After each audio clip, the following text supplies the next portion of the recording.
Jai Hind everyone. We are reading lesson 3, The Little Girl. Till now we have read that this is story of Kezia, who is very scared of her father. Whenever he leaves home for office, she finds relief. When he is in the house, she stares at him keenly and very scaredly. So one day when grandmother asked her to prepare a gift for him, she made a pin cushion and stuffed the cushion with his important papers. So his father punished him.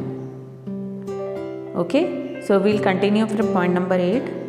Hours later, when grandmother had wrapped her in a shawl and rocked her in the rocking chair, the child clung to her soft body. What did God makes fathers for? She sobbed. घंटों बाद जब दादी ने उसे अपने shawl में लपेटा और उसे अपनी रॉकिंग चेयर पे बिठाया, रॉकिंग चेयर मतलब आपने मूवीज़ में देखी होगी ना, वो नीचे कर्व होता है जिसके कारण कुर्सी आगे पीछे झूले की तरह झूलती है। तो उस पर जब उन्होंने बिठाया अपनी गोदी में लेकर, तो child clung to her soft body. Clung मतलब चिपकना, तो अपनी दादी के नर्म शरीर से केजिया चिपक गई। सोब मतलब सिसकियाँ लेते हुए, सिसकते हुए इसने बोला कि भगवान ने फादर्स क्यों बनाए। Here's is a clean hanky darling, blow your nose, go to sleep pet, you will forget all about it in the morning. I tried to explain to father but he was too upset to listen tonight. तो उसकी दादी ने कहा कि लो बेटा, ये साफ hanky लो, अपनी नाक साफ करो और सो जाओ, और सुबह तुम सब कुछ भूल जाओगे। I tried to explain to father, मैंने तुम्हारे पिता को समझाने की कोशिश की, but he was too upset to listen tonight. मैंने अपने प्रीवियस वीडियो में भी एक्सप्लेन किया था, इस टू और टू को हम नेगेशन के सेंस में यूज़ करते हैं कि यह इतना अपसेट थे कि उनको आज कुछ भी सुनाई समझ में नहीं आया, वो कुछ नहीं सुन रहे थे आज। तो उनको मैं एक्सप्लेन करने की कोशिश की, लेकिन वो आज इतना अपसेट थे कि उन्होंने कुछ नहीं सुना। But the child never forgot. Next time she saw him, she quickly put hands behind her back and a red color flew into her cheeks. उसकी दादी ने कहा कि सुबह उठकर भूल जाओगे सब कुछ, लेकिन वो बच्ची कुछ भी नहीं भूली। अगली बार जब उसने अपने फादर को देखा तो उसने जल्दी से अपने दोनों हाथ अपने पीठ के पीछे छुपा लिए और उसके गालों पर एक लाल कलर हो गया, मतलब डर के मारे लाल हो गए गाल जब उसने अपने फादर को देखा। The McDonalds lived next door. They had 5 children. Looking through a gap in the fence, the little girl saw them playing tag in the evening. The father with the baby Mao on his shoulders, 2 little girls hanging onto his coat pockets, ran round and round the flower beds, shaking with laughter. Once she saw the boys turn the hose on him, and he tried to catch them laughing all the time. जो McDonald's थे, the McDonald's मतलब proper noun के आगे the use करने का मतलब है कि पूरी एक क्लास ऑफ नाउन, एक कॉमन नाउन के लिए बोला जा रहा है, प्रॉपर नाउन नहीं है।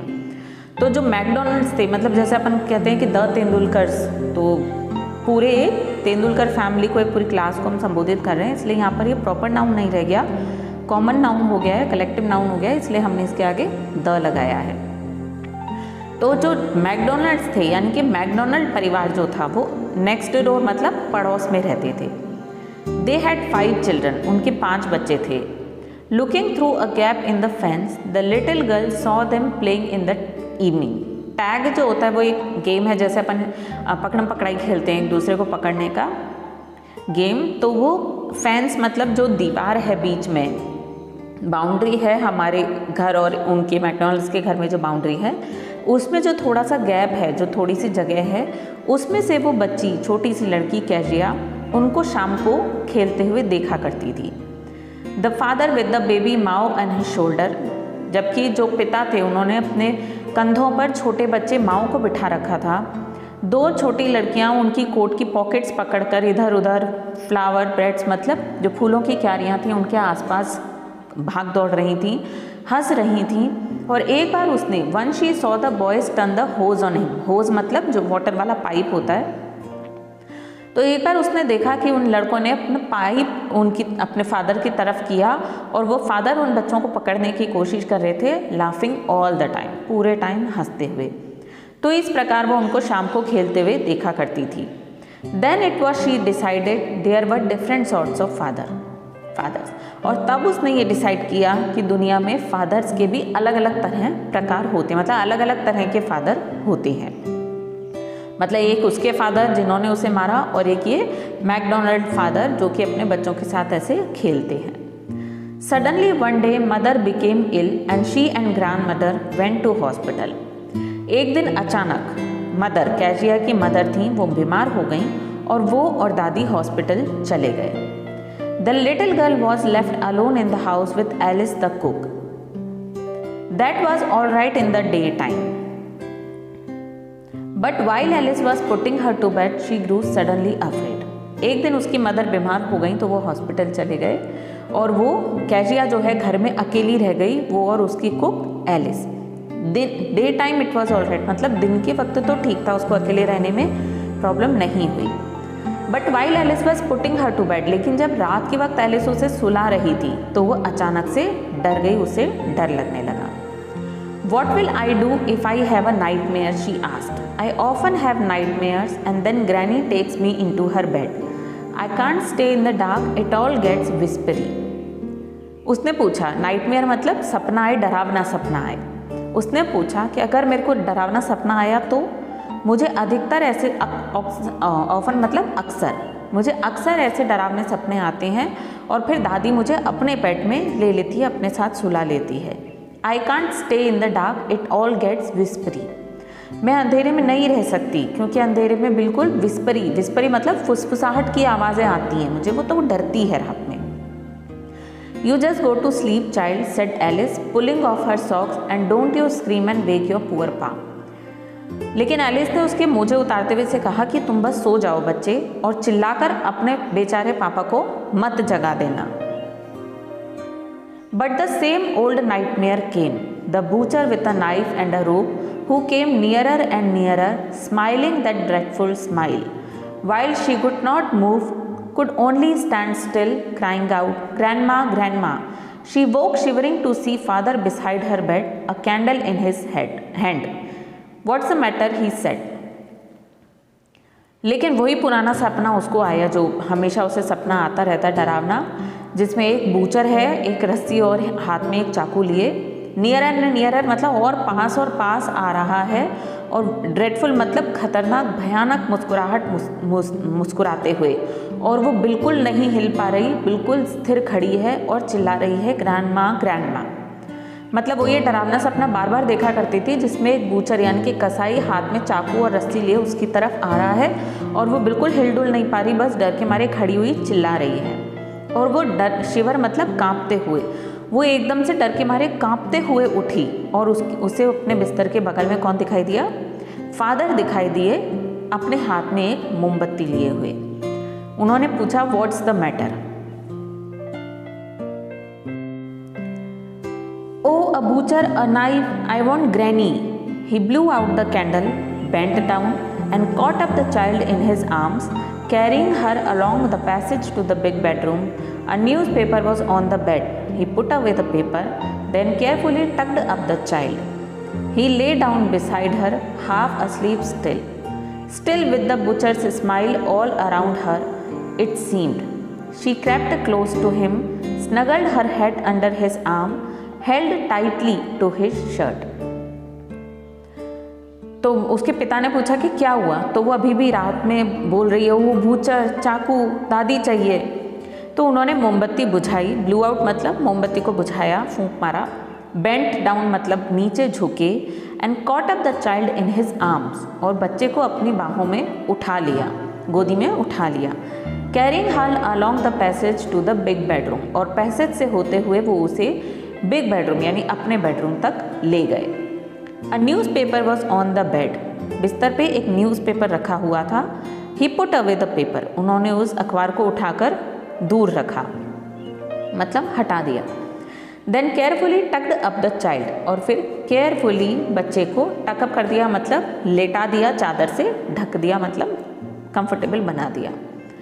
ही ले डाउन बिसाइड हर, और वो उसके बगल में लेट गए।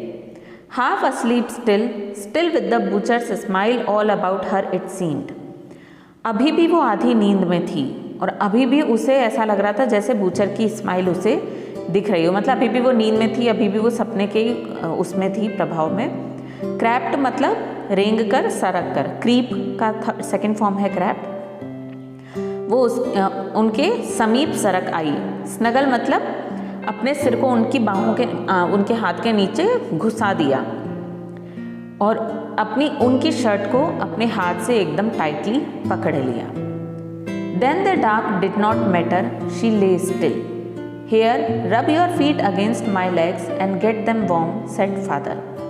और फिर उसके लिए अंधेरा मायने नहीं रखा, मतलब फिर उसे अंधेरे से डर नहीं लगा, मतलब अपने फादर से वो पास में चिपक के सो गई तो उसे बिल्कुल भी डर नहीं लगा, वो आराम से लेटी रही।